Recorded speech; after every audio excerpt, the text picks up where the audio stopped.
and welcome back into Cullman today. With us today, Wade Harbison. He is the marketing director, and also you have another title. Good morning, Wade, from the Park and Rec. How are you doing, Debbie? Great. How you doing? I'm very good. Good to be here this morning. Always good to see you. You don't know this, but not just when I see your grandmother, but other times I brag on you because you remind me of my boys, and I think Wade's wonderful. So you do a great job, and we're glad to have you at the Park and Rec. Thank you. I'm glad to be there. We're just glad to have you there. Marketing is one of the main things, but what else do you take care of? Well, I'm actually the marketing and programs coordinator for Park and Rec, so I actually do all the marketing for our different facilities, programs, everything from the aquatic center and our athletics at Heritage Park, the senior center, gymnastics, you name it, and I'm doing marketing for it. So I do all of that, and actually I just started doing programs this past year, which has been a lot of fun. It's been really good. I've worked in programs and helped with events for a really long time at Park and Rec, and done a few of them, but now I'm officially the programs coordinator, and so in that role I'm kind of making some different new programs for the Park and Rec department. And when we say programs, share with us a little bit about what we're talking about in case someone at home doesn't understand. Yes, absolutely. Anything that's a special program activity, something that's outside of the norm that a facility does, like the fitness classes at the aquatic center, just normally that sort of thing. Anything that's a special program that we do, an initiative, anything like that, that's the kind of things I'm doing. We've actually started a couple of new ones this fall. We did a kayaking classes, we did some photography classes, some outdoor adventure classes. So those are the kind of things that I'm doing as the programs coordinator in that capacity. Fun. Yes. Now, kayaking, where did you go for the kayaking? Did you go to Katoma, or did you go to, where did you go? We actually, that was a kind of a fun one that we did, and I kind of got that idea from, there's a Parks and Recreation department in Colorado, Durango Parks and Recreation, and they actually won the gold medal award a couple of years ago when Cullman Park and Rec was up for that award. We were a finalist, they won it. So, of course, I wanted to look at them and see, what are some of the things that they were doing, and obviously they've got a lot of rivers around that area in Colorado, beautiful scenic areas. So they were doing kayaking classes at their aquatic center that they have inside during the wintertime. So we started these kayaking classes in September, and we did them actually in our indoor pool at the aquatic center. We were teaching people just the basics of, rowing and rolling their kayaks, those sort of things. And that happens. And and it happens, and you got to be prepared if you're out on a river to, know what the safe and proper thing to do is, that sort of thing. So it was a lot of fun. People had a blast doing it. We played polo in the water with those kayaks, just a lot of fun things. So it's a lot of fun. The inside one. Inside pool, yes. So it was warm. A lot of people were thinking, I don't want to go do this because it's freezing cold outside. But we did do a trip at the end of that as well, and we went to the Coosa River down in around the Montgomery area. So that was a lot of fun. I hear that that's one of the places. I have to tell you this, 2 of my boys did kayaking at Auburn.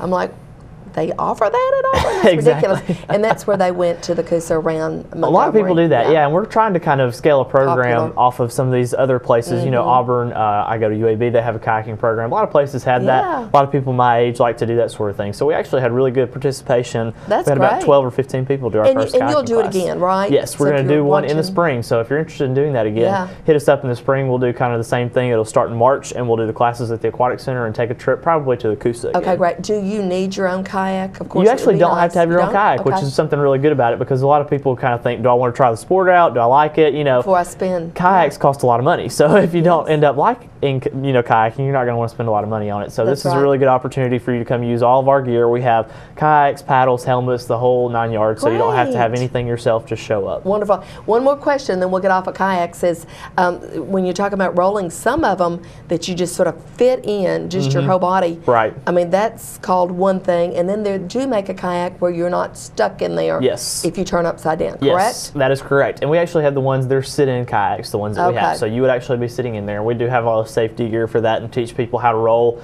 up if they are to roll upside down, which is what everybody wants to learn how to do, if they're kayaking, because you don't want to be stuck in the river and get caught upside down. No way. You'll either have to, wet escape, which means you're going to be swimming, or you have to learn how to roll up. So that's a lot of fun. It takes upper body strength to roll up. It takes a lot of upper body strength, some core, but we actually did this 5-week class, and it was a lot of fun because we had people of all different ages and skill levels and everything like that, and by the end of that, all of them could do this rolling and everything like that. So it was cool. A lot of people thought, well, I'm going to come in and I can't do it because I'm not, younger, I haven't done things like this before, but anybody can do it. We had everybody rolling and river safe by the time we went to the river, so it was a lot of fun. I'm so glad that you are doing that. So remember, come March of 2015, they'll offer it again, so we'll be on the lookout for that. You got lots of other things happening. I know basketball has already started. Absolutely. Park and Rec basketball, it's great. It's happening over at Ingle Park for that particular age group. What else is happening? Well, basketball's going on, and that's really, really big with Park and Rec right now. During the wintertime, obviously, our athletics are kind of winding down. We got all these crazy people at Heritage Park that want to play baseball tournaments now from February all the way to, it was when I first started working here 5 or 6 years ago, our last tournament of the year was, the second week in November, then it was the third week in November. Now we're pushing like first and second week in December where we've got baseball tournaments. If you love baseball, you want to play it year-round. That's right. So we've got it going on year-round, but it's kind of been winding down a little bit. We're actually kind of having our off-season for the few weeks that we're going to get it. So basketball's going on, and we've actually picked up a lot with our basketball in the past couple of years. We actually have about 250, 300 people playing basketball, which is great.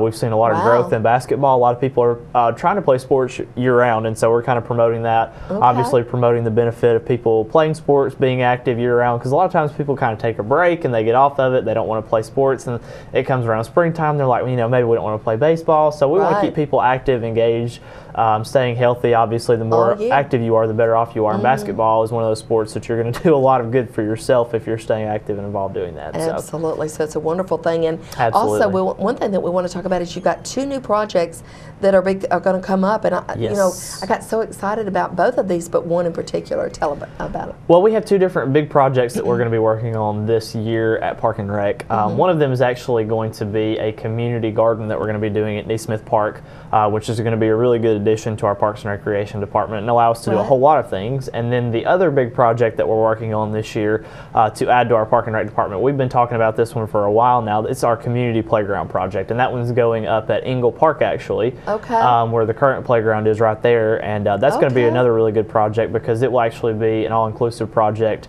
that will tie into our Field of Miracles and allow special needs people to also use all of that playground equipment. That is wonderful. Absolutely. Now, you've already started on that. Yes. And when completion will be? We've actually started, we've got preliminary plans for the playground, which has been really good. And we've actually started some fundraising effort. A lot of people may have kind of seen some about this when we did Cluck and Brew. And actually, Cluck and Brew was a big fundraiser for the playground, which was actually very, very great. And we wanted to thank everybody that came out for Cluck and Brew because it was a very successful event. And a lot of people, knew it was for the community playground. Second year, wasn't it? Yes, second year. And we probably had about 5,000 people there, which was fantastic. So great support from the community. They came out. They wanted to support this playground project, which is just great for us. But the community playground project is going to be up at Ingle Park. And it will be, we're looking probably at about a $500,000 investment actually, which is going to be very, very good because it's going to be the biggest playground in the area by far. So lots to offer for everybody of all ages. We're talking about playground equipment for 3 and 4 year olds as well as your 11 and 12 year olds. Anything that they could want to come and do, it's going to be there, which is going to be a very good thing. But the best thing about the community playground is, not only is it going to just be this big fun playground that when you drive up to it, you want to just hop on there and start playing. It's going to be something that everybody can use, and right there at Ingle Park, obviously, we've got the Field of Miracles right there, and we do our Miracle League games. We probably have 200 or 300 people that play in Miracle League games, and even more than that, that are special need in the community that need something like this. And so we're really excited because all of our playground equipment, everything that we put over there at the playground will be able to use by anyone with any special needs. So we're going to have different things for people with autism, kind of different learning objectives and things like that. We're actually going to have some technology there as well that's going to be able to kind of be a new age of playground. Really? That's wonderful. So that's going to help a lot with some of those people with learning disabilities and those sort of things, which is really great. And also anybody with handicapped accessibility, things like that. It's all going to be accessible to them, which is going to be really, really great. It really will be. And, folks, you've got to know that our Park and Rec is just one of the best, if not the best in the whole country. I want to say not just the Southeast, but the whole country. And they really care. And look at our community with all the wonderful parks that we have. And this is all it's doing is just encouraging and enhancing. And Debbie, the thing about it is we've got a great community too. That's the thing. A lot of people say our Park and Rec department is fantastic, but we couldn't do it without the community because we say, hey, we want to put this community playground here. The community makes it happen. We've raised the money through the community. They've come and supported our fundraisers. Anytime we've mentioned this or done anything, people have come out and been, head over heels, in support of this, which is great. And a lot of other communities just don't have that kind of support. People can dream in a lot of places, but Cullman is one of these unique places where we can make it happen, because the whole community's behind it. They want to see these things happen, and they want to be the best of the best. So they challenge us to be that way. See, so it's so exciting, and we're going to take a break. When we come back now, we're going to be talking about everything for Christmas, everything from giving Santa a phone call or Santa calling us, letters, that kind of thing, and also a great parade that you're not going to want to miss. So if Wade will stay with us, we'll be back with more of the Today Show right after this.